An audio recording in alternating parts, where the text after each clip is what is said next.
So inside of our Biosphere 2 ocean, we have some really cool invertebrates that are living in here right now.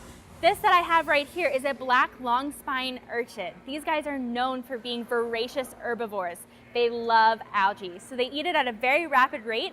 So we're just now in a trial period with these guys to see how they do, and they're doing really well. One of the things that we're trying to do in this ocean right now is decrease our levels of algae. So we have about 15,000 hermit crabs. So we have about 25 of these black long spine urchins.